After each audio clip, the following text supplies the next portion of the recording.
Lads, do you know who this is? No, who is this is?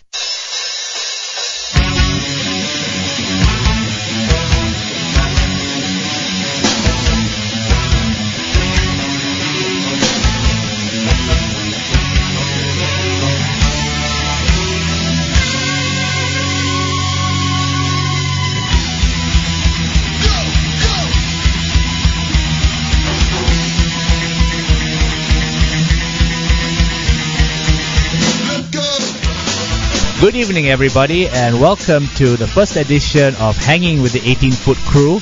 I am Junsern and Shan. To my left is Junsern. Say hello to everybody. Hello, everyone. And to my right is Vanessa Suryan. What's up, yo? And That's like It's a very interesting introduction. I know. Worst way to say hello worst ever. Introduction ever. This is a preview of what is to come in the next few episodes. I'm actually not Resident Lunatic has taken over. Yes. This is kind of like the playground for all of us. Mm-hmm. The playground of information. Wow, this sounds cool. Yes, this is where we push information down the slide, spin it around until it's dizzy in the merry-go-round, and hang it from the monkey bars. Very aptly put, Vanessa. And as the opening for our first show, what we're going to do is let Vanessa take the reins, and she will break the internet. Yes, but not the way Kim Kardashian did it. Why not? Why? I just don't feel like I want to replicate that. Would you? Would you do that? I wouldn't. Yeah, but I don't have Kim's figure. I do. Yeah, this does. Okay, next one. On a certain part, a certain anatomy. What I am going to tell you about is what happens every 60 seconds on the internet. So the first episode of this show is going to be on the internet. So we thought, this is our new home. Let's tell you what happens in 60 seconds. In the time of yours that we waste, what else is going on? Let me get the timer started first. And you can start in 1, 2, now. Go! Okay, so Google searches. Every 60 seconds, there are 2 million Google searches. At least.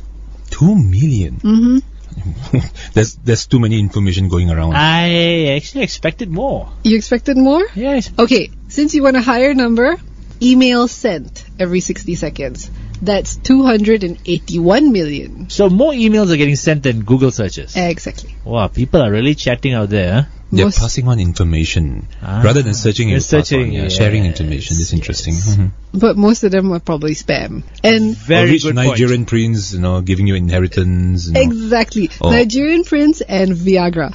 And airline tickets. How to make your beep longer, stronger, faster. This is like the Kanye West song. Yeah.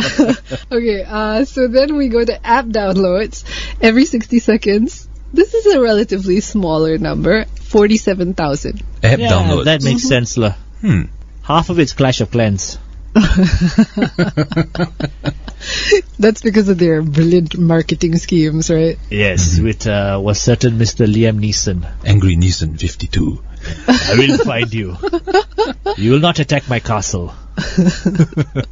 Okay, and then we've got websites created, an even lower number, 875. This is like the cycle of life. How many people born? How many people talk to each other? Yeah. It's reflected in the internet. Pretty it's quite much. Amazing, huh? It's like a microcosm of life itself. I know. Weird. Quite. Ooh. And then we get to the money. Money spent on web shopping every 60 seconds is USD 385,000. That's it? Mm-hmm. I thought it was I thought it more. would be in the millions. And then we come to perhaps the most important number of all. Every 60 seconds, 113,000 people are watching porn. Sorry, I didn't get you. I was watching porn. Yeah. Oops. Anyway. Close your apps down. Delete history. While we wait for Junsern to clear off all evidence of his questionable browser history, let's move on to the weather.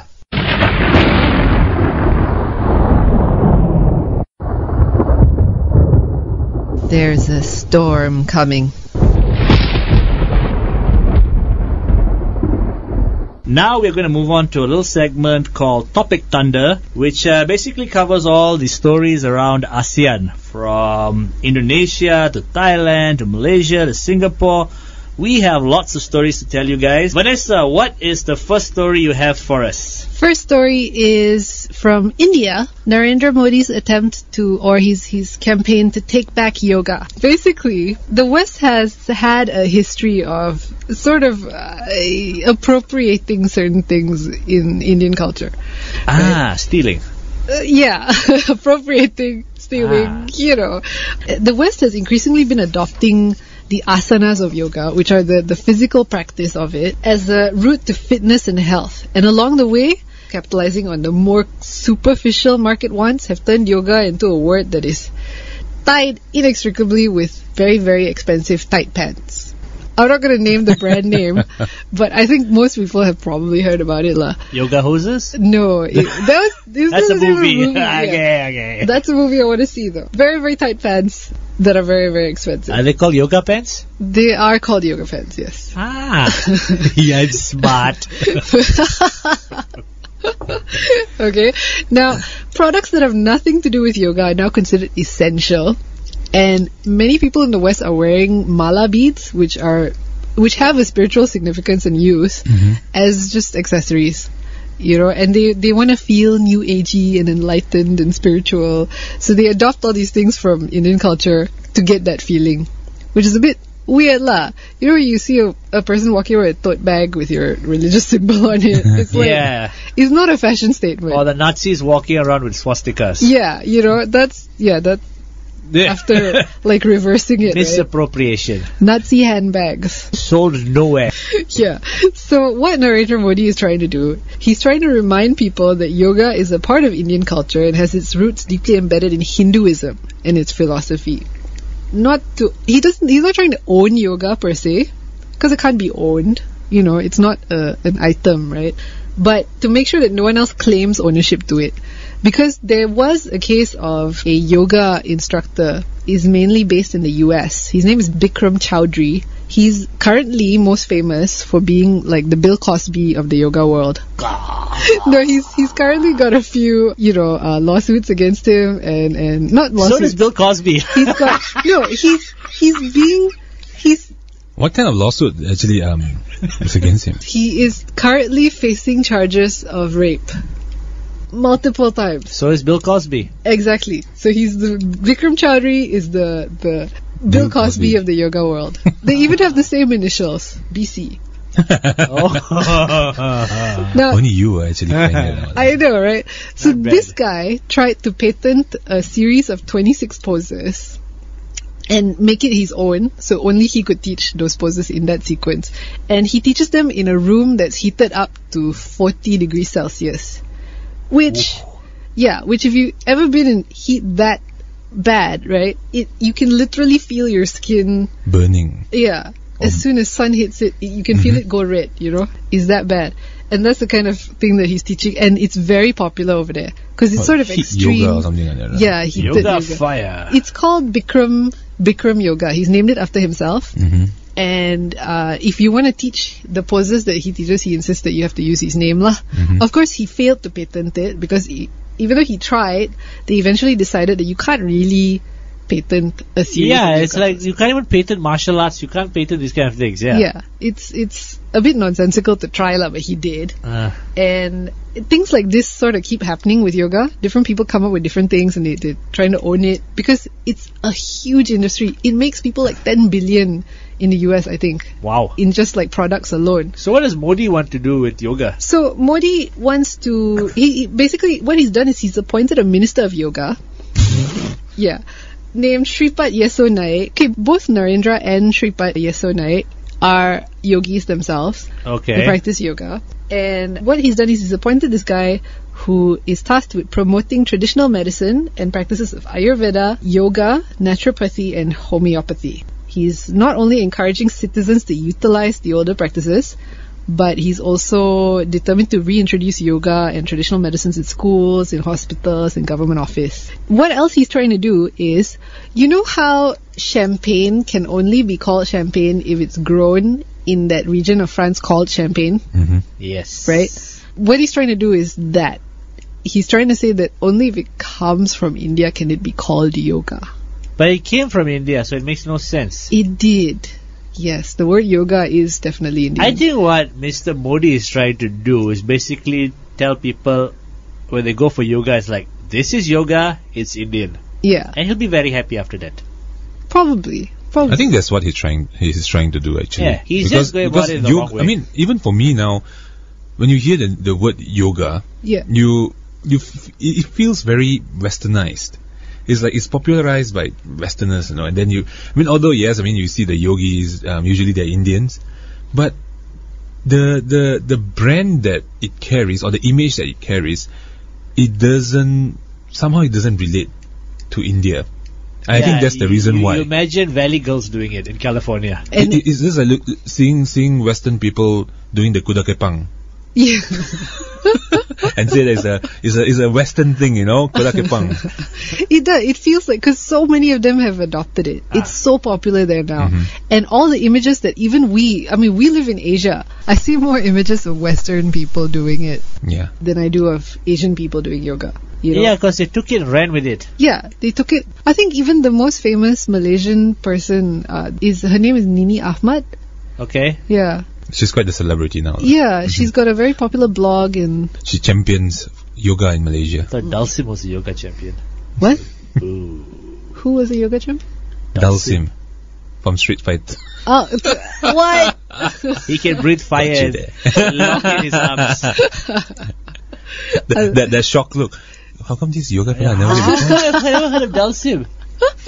We should just went out with it and say he actually blows fire. He blows fire. He stretches arms. You think the Vikram of yoga is hot? His one is hotter. Yeah, he's the one that provides the heat. He's heating up the room. He can teleport. So if you try to run away with his money, he can catch up to you anywhere you run. Actually, that's how I actually know yoga. Yep. From Street Fighter, actually. From Dalsim. Seriously? Yeah, because back in the early 90s, late 80s, yes, you never heard anything about yoga. Yep. Yoga is not like so commercialized as it is now. Yeah. And then when the game Street Fighter came out, this character from India called Dalsim, and what he does is everything is yoga. Yoga fire, yoga flame. Yoga fire, yoga flame. Yoga fire, yoga flame. So the thing is, I was like, wow, this yoga thing very terrible. Not bad. Very good. Can blow fire. So stretch your that's arms. how actually my first encounter with the word yoga. Right. Then if not mistaken, close to the new millennium, this whole yoga culture started to come out. Because I think the West itself have already taken downtown already, and then bathe it and spend several nights with yoga. But the thing is, then it starts to creep into Malaysia. I think it's partially because of that whole gym culture. Actually, a friend of mine was telling me, he said, hey, let's go to Australia lah. I learn yoga. Because he's an Indian guy. Okay. He said, I learn yoga, I go Australia, people think I'm authentic.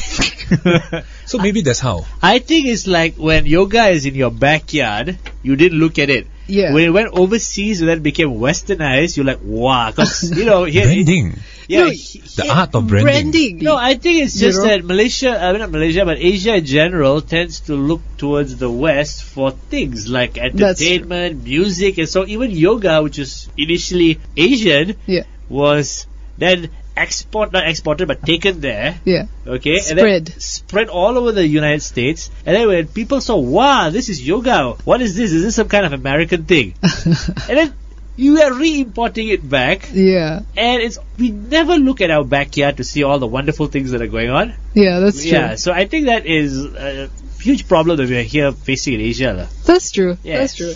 I mean, okay, personally, I've been doing it since I was like 13. I don't even buy anything. I don't even have a yoga mat because I don't feel like it's necessary. I just have a piece of clean floor and I just do yoga. But to other people, it's associated with buying stuff. Mm-hmm. Like, I want to start doing yoga. Oh, first I have to go buy this and I have to go buy really tight pants. And then it's ritual. Yeah. It's ritualistic. Yeah. They buy all this stuff to like, when you go to the gym. They want to fit in the society. When you go to the gym, you buy all your gym clothes. Yeah. It's the same thing. It's like, you actually see people walking around with their yoga mat. Yeah. And they wear that. It's either they're very tight pants or they're very loose pants. Yeah. And then it's always a tank top. Yep. So they'll be walking around with that. You got, it's on yoga one, yoga. Yeah. He said, no, just walking. Finding a place to sleep. This is my bag. It just looks like a yoga mat. It's actually a handbag. And all my clothes got shrunk in the washer. And you see people wearing the yoga clothes out shopping, going for functions. I go like, dude, at home. Okay, that's Dawson's attire. Yes. Well, I think I know, start to get what he's trying to do actually. It's just like when you say Kung Fu, you always think about China. Yes, that is exactly it. Yeah, I think that's what he's trying to do. He's trying to, okay, let's face it lah. We as Asians, almost all of us were colonized. Most of us don't really have that pride in ourselves. And I think what he's trying to do is he's trying to remind everyone that, we have our own culture, we have pride, and we have created things that the rest of the world can see benefit in and use and learn from us. Yep. I think he just wants the Indian nation to know that he doesn't want people in the West to stop doing it, but he wants Indians to know that they are a part of what's going on there. I think he also wants the West to acknowledge it's an Indian thing. Yeah, that too. That too. And that actually brings me nicely to this video. Quite funny. The perspective of an Indian who was born in America to parents who immigrated to... Very funny. Yeah, I'll play it here. Letter to my yoga teacher. I walked into your class today. As usual, I was the only Indian person. Which of course made me strive for superhuman Wonder Woman extra flexibility so as to really represent for my people. As I rolled out my purple mat, I heard you say, "Let's begin, Namaste." My name is Shiva Bhakti Katie. Breathe in. To those of you who want Sanskrit names, true story. I want to let you know that I'm authorized to give you a Sanskrit name. See me after class. All I need is your current name and your birthday. Breathe out. Yoga lady, I'm just glad I watched Karate Kid last night on Hulu. Because all through class, I just kept hearing Mr. Miyagi telling Daniel, wax on, wax off, breathe in, breathe out, and whole life have a balance, everything be better. In response to your statement, I've made a numbered list. I'm Indian and we love numbers, of course. Now you probably love numbers better than I do.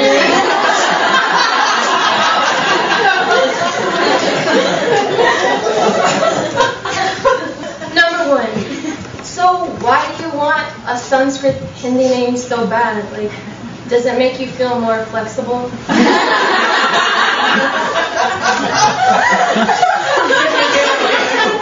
Is your Sanskrit name truer to your inner Indian soul? Will you say your new ancient brown name when you're calling for a job interview? Number 2. Guess what? If you want a Sanskrit name, you can go give one to yourself, yoga lady. It's not a law degree or a black belt. For a hemplo, Sean Combs made his name Puff Daddy. And then Puff Daddy made his name P. Diddy. And he did that all on his own.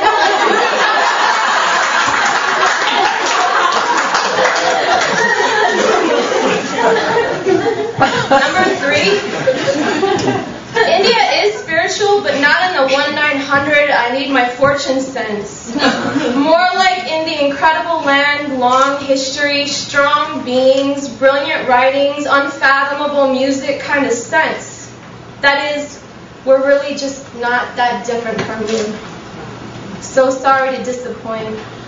I know you were genuinely looking forward to hiding in our otherworldly, exotic culture, but you can't hide because I see you, yoga lady.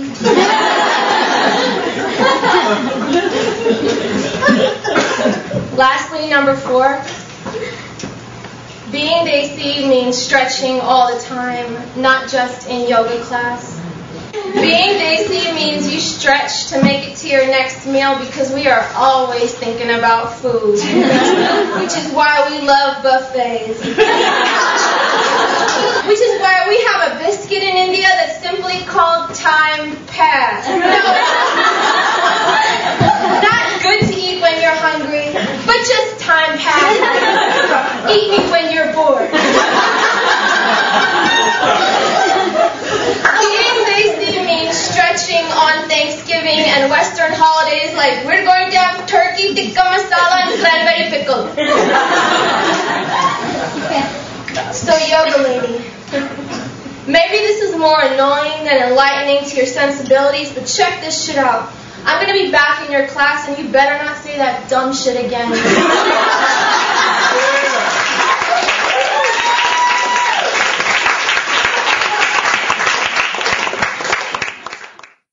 I found it hilarious. Very funny. Quite talented actually. Maybe she could do stand-up. I know, right?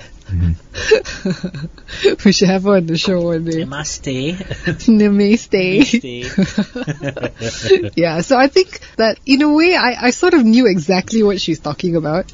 You know, there's this sort of way that our culture is treated as like a fashion accessory, which does feel a little weird sometimes, lah. So I guess what Narendra Modi is trying to do is he's trying to take it back in the sense that it's not just for you to adorn yourself with. Very true. Okay, so from India we go all the way to Indonesia, and Junsen has a story about Popia. Yeah, talking about getting back yoga, Indonesians are actually saying that they want to claim Popia as theirs. They actually demonstrated in front of the Malaysian embassy, claiming that you Malaysians stole Popia from us. And it's actually called... the Popia is actually called lumpia in Indonesia. This according to Formas Budi. They say the lumpia was first introduced by a Chinese man, Chua Tejo, whom had settled in Semarang and later married a local woman named Mbok Wasi in 1870. And they say that he had created the lumpia in Indonesia and it became quite kind of like a staple food. Yeah.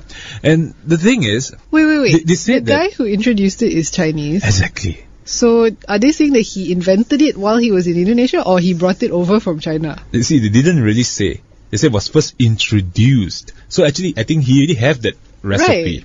And Popia sounds like a food that the Chinese would have invented ages ago. Actually, Popia is actually created by a Chinese man, a Hokkien person. Right. Popia is a Hokkien word actually. Ah, okay. Popia, if not mistaken, is called tin biscuit. That makes sense. Ah, okay. Because my Hokkien is also a little bit rusty. But after that, the whole hoo-ha in Indonesia, Malaysian Tourism Minister Muhammad Nazri Abdul Aziz, in a sarcastic response to a small group of Indonesians, say that if they start to claim all this, then what about Bahasa Indonesia? He said, just ask them who the Malay language belongs to. And he said, they cannot claim everything in Nusantara as theirs. Right. So the thing is, actually, this whole Popia issue, or not only Popia, actually Indonesia and Malaysia, they have been bickering a lot about culture, about heritage, about food. I think a few years back, Indonesia actually did start to claim that batik belongs to them. Indonesia and Malaysia itself, we have a rich history. We have a rich history together. A shared and shared history. It's our food, It's our food. Almost every Asian country will have a version of Popia by now. I can tell you, even the sushi can be claimed as a Popia. How? Because the thing is, Popia is just literally something thin. Right. You wrap around some veggie. Right. What about kebab? Kebab, exactly. Tacos. You beat me to the punch. I was just going to say that. Correct or not? There's so many things that can be actually claimed as Popia. Yeah. And actually, Chef One, he did say, he said that from China to Philippines, it's called lumpia, and Mexico chimichanga. Right, They say in Thailand and Vietnam, they also have their own version of Popia. Mm-hmm. It's the same idea, food, rolled and fried, and that's what he said in his Instagram. Because of, I won't say globalization, because of last time the colonies and all this, a lot of cultures has been intermixed. Yeah. And I feel that claiming this one thing as yours, no point. You just say that, yep. I mean, you can claim, but don't protest lah. I believe there's nothing to fight about. Overblown. Correct. There's nothing to fight about. Now, I think it's just one overzealous fella's cause that really is amounting to nothing. How many people were outside the rally? Quite a lot, actually. 100? I think, not so many. So it's in a country of 300 million. Yeah. I think 100 people claiming for... Popia. What? Lumpia. Lumpia. Mm-hmm. I think this guy is trying to make a mountain out of a molehill. Yeah, I bet most Indonesians are probably going, oh, who's this guy? Yeah, I know. It's like, never even heard of this fella. Yeah. They'll be reading the news while eating lumpia. Exactly. Oh, nice service. Popia Gate. So that's the thing. But at least I learned the new word today, lumpia. I never knew that was what, they called I never it. knew it until I read about it. Okay, from Indonesia now we are going to move up to Thailand, where Junsern has a very, very, very interesting story concerning a bunch of thugs. Uh-huh. Well, this is actually during the Songkran festival or the Thai New Year, and it happens in Buriram city, which is the northeast province in Thailand.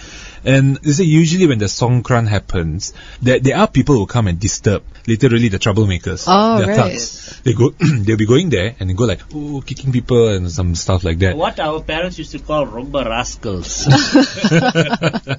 So what happened was, if not mistaken, it's the mayor. He actually gave a warning. He said, if anyone comes here and cause havoc, I'm going to get professional kickboxers and I'm going to drag you to the ring and you fight with the kickboxers. Since you so like to make a lot of trouble. Everybody clap, slow clap.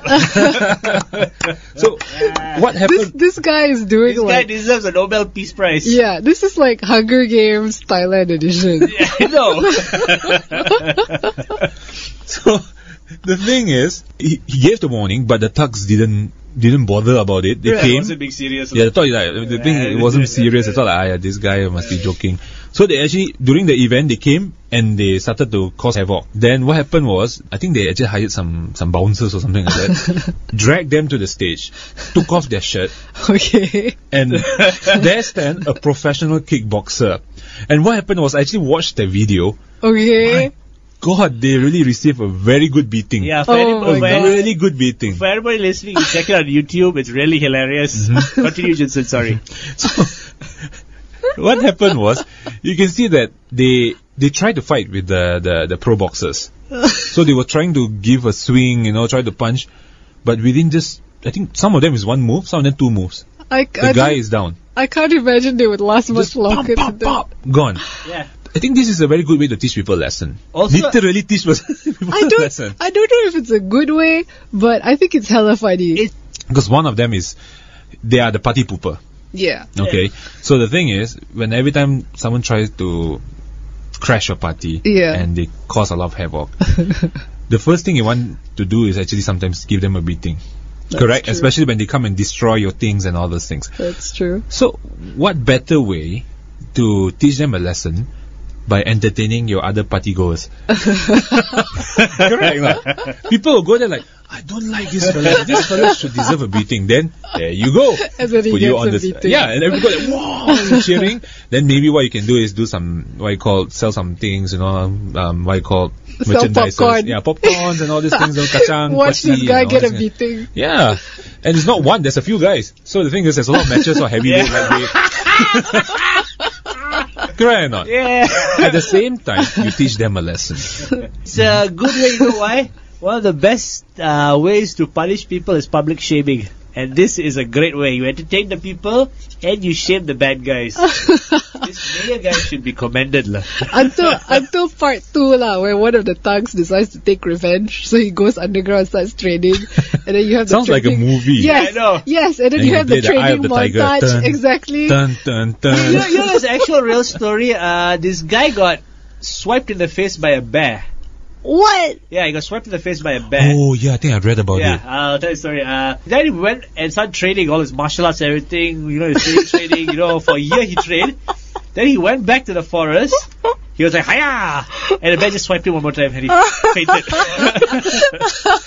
What did he train? He wanted to take revenge on the He bear. wanted to take revenge on the bear. Oh my God. So he said, just shoot the bear. I'm going to go and, really punch up with the bear. And the bear just swiped him and he KO'd. He literally knocked out. Oh man, And then the bear he's just walked lucky off. to be alive.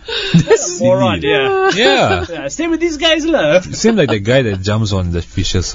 Oh, the marlin hunter. Yeah. But What is this? Marlin hunter was this New Zealand guy who he used to jump out of a helicopter onto marlins. which are like big spiky fish, right? Yeah, swordfish. Sailfish. The Right. sailback with the long swordfish nose. Yeah. Yeah. So this guy used to go around. I don't know what has happened to him, but Dude, he probably impaled himself on a fish. no, the video I saw, he roared when he jumped out. They're like, ah, and it would crash into the water, and then he would wrestle with the marlin and let it go like, I'm a champ. One day, one marlin is just going to look up. Yeah, Yeah. exactly. Huh? Exactly. And it's all going to be over. I've got shish kebab on my nose. So Oh, man. Okay, so we'll wait for this movie to come out from Thailand, okay? The yes, revenge. this will be a good movie. The revenge movie. Okay, and with that, we've got our final topic thunder story. And Vanessa, I think you have a story to tell us. Yes, I want to talk about elephants. I was not done speaking. That was quick. I want to talk. No, I don't care. I want to talk about elephants, and you have to stop talking now. Elephants. What was that cartoon? Babas. Yes. I've been wanting to talk about elephants for like ages now. Since the beginning of the show. No, okay, I'll stop. Go on, I finished my part. Okay, The so stage is yours. you know how people are right-handed or left-handed? Mm-hmm. Elephants can be right-tusked or left-tusked. Huh. Yes, so when they move things using their tusks or, the other elephanty type business, Mm-hmm. some of them favor the right tusk, others favor the left tusk, just like we do. But actually, what I saw here, I came across this article. You're saying that it's not only elephants. A lot of animals also have right-handed and left-handed. But elephants are special. How come? Because they have arm noses. They have noses that can grab things and tickle you. But they say that many mammals actually have this thing. Really? Yeah, left-handed and right-handed. They say chimpanzees, bonobos, Right. gorillas, That makes sense. That makes and sense. dogs. Dogs? Left paw, right paw. But what do they do with their paw? For example, They I walk? think if they want They to... shake hands. Yes. You said hand, you see which hand comes out. Aha. But, for example, they try to reach to something. You see that certain dogs use their left paw, Right. certain dogs use their right paw. Well, that's interesting. I guess it could be the same for all mammals. Mm-hmm. I wonder if it's the same for like reptiles. They said that even-handed, if you will, split extends to non-mammals such as crabs. Oh, The one where, there's one crab with the one big bigger claw. Yeah. right-handed. That one, I thought, he was doing that thing that people So do. you see the one with the left one is revolution, Yeah. rebellion. I was always thinking the big one is for the mouse and the small ones for the keyboard. Yeah. Okay, and with that, we're going to take a short break, and we're also going to subject Vanessa to a certain song because About elephants! yes, about elephants and in particular their tusks. The Interjects. interrupting elephant. I got a big tusk just like an elephant. I got a big tusk just like an elephant. I got a big tusk just like an elephant. I got a big tusk just like an elephant. Big tusk just like an elephant. I got a big tusk just like an elephant. I got a big tusk just like an elephant. I got a big tusk just like an elephant. I got a big tusk just like an elephant. Big tusk just like an elephant. I got a big tusk just like an elephant. I got a big tusk just like an elephant. I got a big tusk just like an elephant. I got a big tusk just like an elephant. Big tusk just like an elephant. I got a big tusk just like an elephant. Shut up! Shut up! Shut up! There you Okay, go. I think if you made me listen to that would totally cure me of my elephant fandom. I know. Maybe please for 10 minutes. So do you have a big tusk just like an elephant? Okay, so we're going to take a short break. The 18-foot crew will be back to talk about other things, and we have a special segment coming up in our second half of the show. Stick around and find out. Hello everybody and welcome back. That was Godsmack with Voodoo. And that song is very appropriate because the next segment is going to be titled The Voodoo Lounge. During the break, we were talking about this Singapore TV show which had these ghost stories. And it featured stories that were told by real people, and then it was later depicted by actors from Singapore and Thailand and Malaysia also. And it seemed to me that almost everyone has had some kind of experience with the supernatural. Except me. Why is that so? Because they don't exist. Really? You don't believe? Yeah. No, nothing to believe in. So you're a total skeptic lah. Yeah. Okay, Junsen. So what about you? Personally, I wouldn't say that I don't believe 100%. There are some stories that I wouldn't say don't believe, but maybe respect. No, and I came across a few stories which is actually quite spine-chilling lah. One of them is actually what I heard from my cousin. He was mentioning about this young lady. She married into this big family, and the mother-in-law actually told her, he said, why don't you, because it's a big house, they have their own chicken coop. So the thing is, the mother-in-law said, okay, why don't you go to the coop? Because they weren't treating her that well. You know, some families, they do that with their daughter-in-law. So what happened was, she went to the coop, then she came back running and told the old lady, I'm not going back in there again. Why? Then she said, why? He said, because I saw something. Scary chickens. Hey, I'm getting scared. Dun. Well, so vampire chickens. So bite your ankles. So what happened was, she said, I'm not going back there again. Then the mother-in-law said, why not? Just go only lah. She said, because I saw something there. One of the uncles was saying, what was it lah?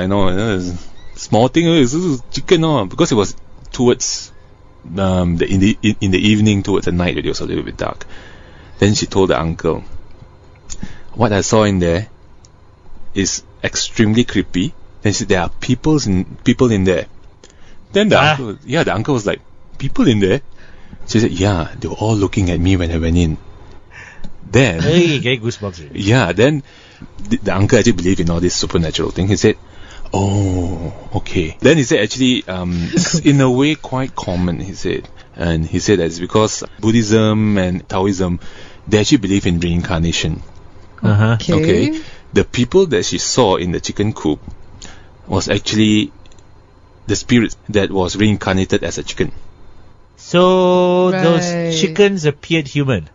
No, the thing is, she saw them. The past life is actually a human. You know, sometimes they say if you do something wrong, then your next life you'll end up as a chicken. Yeah. That's the spirit of the chicken. So hence that's why they say when you want to slaughter a chicken, in most community, you don't just slaughter the chicken. You always have to recite the prayer. Don't care if you're Buddhist or if you're Muslim or if you're Hindu. You just have to say something. Okay, now you're free. So yeah. So that itself is quite creepy because they said they believe that every single living thing in the world has a spirit. So you have to respect the spirit. When the thing is, now it doesn't sound that scary, but when it was told to me, I was like really freaked out. I got creeped out when you said there were people inside the coop. So how about our resident skeptic? I don't know. It didn't seem like you enjoyed it. I'm just sitting here like, oh, boo. It's just chickens. She probably just like it was dark. It was chicken spirits. Yeah, chicken spirits. Vampire chickens. So, I mean, that's why I think they say that the ghosts of eggs. You know how many millions? Look at this. You know how many millions of eggs we've all eaten? If there were ghosts, there would be these tiny little egg-shaped ghosts rolling just imagine around when you crack everywhere. an egg and then a face appears. Don't join her. Don't join her. Don't eat me. Like the Sesame Street faces, like with the eyes and like. Yeah, I mean that's one of the scary stories that I heard, and another one is actually from my wife actually from East Malaysia. So I know they really have a lot of like savage ghost stories over there. Yes, and this is one of them actually. Apparently it happened to one of her cousins. What happened was her cousin came to one of the uncle's house for a visit. Then out of the blue, she started to act like, you know, in Constantine. The beginning part of the movie. Yeah, the woman was possessed. Right. Okay, so her cousin was possessed. She started sounding like a guy, and then she went hysterical and all these things. Then out of the blue, there's another guy that walked into the house. He said, I actually followed a spirit to your house. I was in the other part of Sabah, and I saw this spirit jumping from trees to trees. And this guy, he was a little bit like some bomo or some medium lah. Yeah, medium lah, witch doctor. So he was following it from one end of Sabah all the way to KK. He's jumping from trees to trees. Yeah, it was like just, quite creepy lah. Did it stop ever, like in the morning or anything? No, he just went on and on. So this guy was following because he's like, this is not right. Something is wrong. So he followed all the way. Then he followed the spirit. He saw the spirit came to the house. He came there and talked to them. And he actually talked to my wife's auntie, and he was telling her that someone in a way hired this creature to disturb this girl. It could be because some guy that liked her, or maybe a girl that hates her. If the guy that liked her, maybe she rejected the guy. So in the form of revenge, he did that to her. So they actually did some rituals and some prayers, and after that, the thing disappeared. How to do? No, here comes Okay, look. If something weird started to happen to someone in my house, right? I would think he did something. Yeah. Spiked the drink of hers or something, so she would start exhibiting some psychotic symptoms, and then, guess what? I can cure it for you. Here, let me do this. Here, go buy me a mangosteen. I'll cut it, do whatever.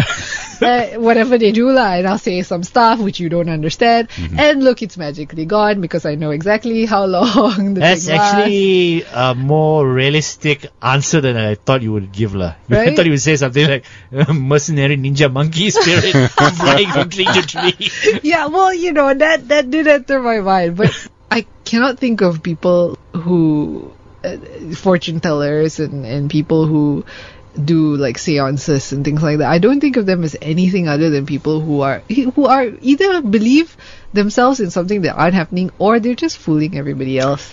Actually, that theory of yours is quite good, of the spiking theory. Yeah. Because when you think about it, people exhibit strange behaviors under the influence of certain things, chemicals, or sometimes it can just be psychological. Yeah. And it's always my cousin's uncle's father's brother's sister. Yeah. It's never I saw it happen. And when it is I saw it happen, it still doesn't really, I've never seen it happen. Have you? I don't want to. Yeah, no, you don't want to, but I mean... Have you seen a crocodile dancing with a lion? It does happen. I have seen Kevin Costner dancing with wolves. That is what I have seen. I think all of us did. All of us saw Kevin Costner dancing with wolves. And then, supernatural. And then after that, unnatural. After that, they took that movie, painted everyone blue, and James Cameron took credit for it.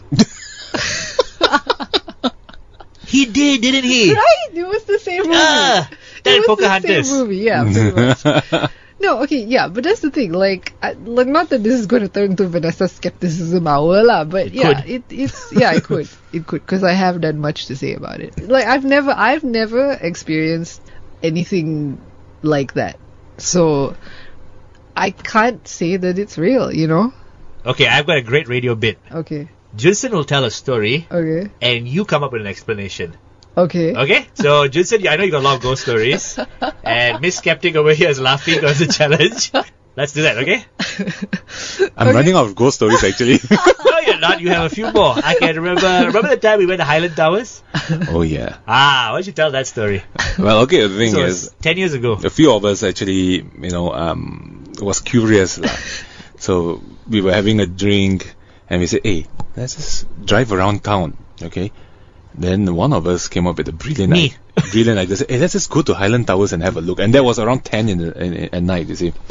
So everyone was driving, we were finding for the place, and towards the Highland Towers, going past the housing estate. Everyone was just staring at us. What is this car doing here? And we were driving towards Highland Towers. And when we reached in front there was actually a barrier. Before we got there, it was like all the houses around it was abandoned. Yeah. As we reached there, it was pitch black. The only light was from the moon. So we go down from the car and we just stood there. And it took me just 3 seconds. I said, let's get out of here. Because I felt that someone is looking at me. I don't know what. And you kind of have that kind of some kind of sixth sense or something. I refuse to get on the car. You, I remember that clearly. you can feel the environment and the atmosphere was a little bit off. Maybe it's because of fear taking in. So you felt like danger. Yeah. Something bad. Plus, really with the moon here. highlighting Highland Towers, it looked like that Minas Morgul from Lord of the Rings. It had that look of death and it was creepily silent. And the first thing I said, I don't like the feeling of this, let's just get out of here. He wanted to get out of there. Mm-hmm. Yeah. And he agreed, like Prashant agreed. He said, I just had a creepy vibe about the whole building. Sure. Yeah. Okay, so here's my skepticism hour again, right? Yeah. Let's see, okay, yes. I think that feeling that you had was completely natural. If I had been there, I would have felt like, okay, there are no ghosts here, but it is dark. I'm in an unfamiliar place. You know, there could be people here who might want to do bad things, or there could be wild animals here who might have sharp claws. Right? Now, this is a normal human thing because we are not very well equipped to deal with things in the dark. Mm-hmm. First of all, our sight doesn't work so well. When we have sight, we're pretty formidable. And when we have our tools, we're very formidable. But if we're in a place and it's dark and we have no tools, we are pretty much at risk. So you should feel afraid and you should leave in those moments because those are the places where bad things happen. But it's not because of ghosts. If you felt like there was a presence there or anything, it's probably because there were squatters in the building, you know? Like, and is that how you're going to explain his feeling like he was watched? Yeah. What, squatters? Yeah, because there are bound to be people in the remains of the building. Are they actual people? But it could be ghosts. No, it couldn't be ghosts because they don't exist. I mean, if you think about it logically, right? If you saw a ghost, even if you saw something that you thought was a ghost, chances are it was going to be something else. But you didn't even see anything, right? You didn't actually Okay, so you think it's... do you think they were squatters? I think it could be something else. Let's ask Junsen for some more details. What did it feel like when you were being watched? Yes, exactly. He's just staring at us. I didn't know what to react. The first thing I said, I just don't feel right. I said, I just want to get out of here. That was the first feeling. And like I said, you should feel that way. Mm-hmm. If you're in a dark place and you don't have any weapons and, you know, you don't know what to expect there, you should get out of there. This feels like a psychiatry session. I think it's coming to sound almost like that. Sorry. You must. No, that's the bit one. That's the bit. Yeah. You must put away your inner demons. Junsen tells a story and then you debunk it. Nah. You're the Mythbuster. No ghost. Sorry. So there are lots of things. I mean, for me, what I believe is I wouldn't say I wouldn't believe in ghosts, but I say I would just respect other people's views on it. One more story? Yeah, your highway story. How is she going to disprove this one? Okay, this was experienced by my friend himself. He was driving back to the East Coast and he decided not to take the highway because it was very badly jammed, and he said, okay, I'll take a smaller road. So as he was driving to his wife's hometown, then he stopped by this shop because he knows that further down the road it's going to be empty. I mean, as in no more shops. There's no more shops. So he said make a pit stop, and the time was around in the evening already. So he went to the shop and then the shop owner was saying, oh, you nak jalan tu ke? Oh, you want to drive that road? Then he said, yeah. Be careful, huh? He said that. He said, be careful. So, okay, he bought everything, because his kid was in the car, so his wife and his kid. So he bought all the snacks and everything. That's how horror movies start. Yeah, then he just drove. Okay, he was driving, and the time was already dark. It was around 9 o'clock. And he was driving out of the blue. His car died. Ah, no. And that road, there's no street lamps or anything. Oh, sure. No. I think there are, but it's not working lah. Sure. So his car died. Okay, nothing was on. He couldn't start the car. You know, sometimes when you in the dark, sometimes you can feel there's a presence of something. Yeah. So he felt there was a presence of something, but he felt that there's a big group of something walking past his car. Right. Okay. What? Yeah. No. Because you can feel the car, vibrate a little bit and move a little bit. Sometimes, like when you're driving on the highway, the lorry will pass and you feel a car, vibrate a little bit. Mm-hmm. It's kind of feeling. He couldn't see it. Nothing, because it's pitch black. Sure. Nothing. Pitch black enough for him not to see anything. Yeah. Whoa. So, What about his wife and kids? The wife and kids felt it also. So the thing is, they were like, because you can't see each other also. Right. He said he felt there's presence around his car, something moving, something big moving. Okay. So he said, okay, never mind, just pray lah. Okay. So he just prayed. Then after that, after a while, the car engine started back again. Mm-hmm. Whoa. Then he just drove as fast as he can and not use that road anymore lah. Sure. So how do you explain that? So he didn't wait. He didn't feel any. I mean, he didn't see anything, but he just felt like footsteps and Not exactly vibrations. He didn't describe it very clearly lah. Actually, he was just saying that he felt that there's things moving alongside his car. So I don't know whether it was walking or gliding or anything like that lah. Nothing. Ooh. I wouldn't want to be in that position because it may be elephants. It may be on the way to Pahang is known to have a lot of wild elephants. But he said they were moving. He didn't say walking. That means he could have been gliding, feeling like don't know. Maybe the yeah, thing is, because when animals walk, also sometimes you can't really feel it. Yeah. Wait. No, he felt something moving through him, right? Not through him, alongside the car. Alongside the car. Something that he didn't see. Like a legion of ghosts. So he couldn't see it. He felt like there was something that might be moving, and other than that, there was no other sensations lah. They didn't say it lah. Okay. I don't know. How do you debunk that? I can't because I wasn't there. But I mean, roads have vibrations based on what's going on nearby sometimes. Like earth movement. Yeah, maybe that was it. Or it could be because some roads, if you're say on this road and a truck goes past on another road somewhere else, depending on how the terrain is, depending on how the road structure is built, sometimes something big moving here causes vibration somewhere else. Like a landslide. Not really that, just ground, just there. Just the vibration. The sound travels. Oh, right. Sound. Yeah. You've experienced something where you realize some like thunder. If you've ever experienced a window sort of... Yeah, so a loud sound happens a far, far away place and you are feeling vibrations because of it.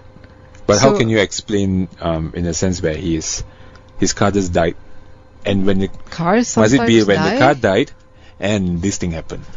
I think cars sometimes die, and I think that vibration thing would have happened whether someone was there or not. So it's coincidence lah. I mean, it probably happens every 5 minutes, or it just... along that road. I don't sure. I mean, if I was there, I would be freaked out. I don't want to be in the middle of nowhere and have my car die. And it's dark and there are no lights. It's creepy, but could it be like illegal immigrants going past? Hey, car lah. But no battery this one no point. No, I mean, if it was actually something walking there, he probably would have seen it, or at least seen movement, I think. The fact that you say he didn't see, and that's the thing, see, you're telling me what he said about what he saw, which is a very muddy sort of train of relaying information already. Or gathering evidence. Yeah, like if I were to really answer the question, I would have to go there at the time of night that he went there, and experience it turn yourself. off my car and wait and see if I noticed any of that sensation, and then try to figure out, did I see anything? Maybe take a video camera or something, Yeah, okay, here, and that brings me to something, right? This is a point which I think people need to realize. Is the year 2014. If we don't have good video evidence for, whatever it is, ghosts, anything lah, okay, anything of the supernatural, all the stuff that we think are true, by now, at least, there would have been good video. Instead of all the blurry, not really videos, by now, come on. Aliens, ghosts. I have a conspiracy theory for you. What is that? Now that we have the capability to take video anytime. Yeah, everybody has a camera now. And that now also we have the technology to do CGI on a massive scale in your house. Yeah. To make ghosts and stuff appear on video. Yeah. Don't you think it's a bit weird that both of these things came out at the same time? What do you mean? What's weird? As in the aliens could be up there. Now we have aliens. Wait. So you're saying the aliens gave us the technology to CGI things in our house just so we wouldn't believe in them? So we become more skeptical. Come on. I don't believe that either. Yeah, I know. I just thought about it. That's just nonsense, and you know it. I'll use that for my stand-up comedy. All right, it looks like we have come to the end of the show. And thank you very much. Sleep well. Thinking about vampire chickens. If you don't sleep well, just give Vanessa a call. She will debunk it for you. Thank you, everybody, for listening to our first show. We are the 18-foot crew. Just Junsen. I'm Vanessa. And I'm Shan. And everybody take their pants off.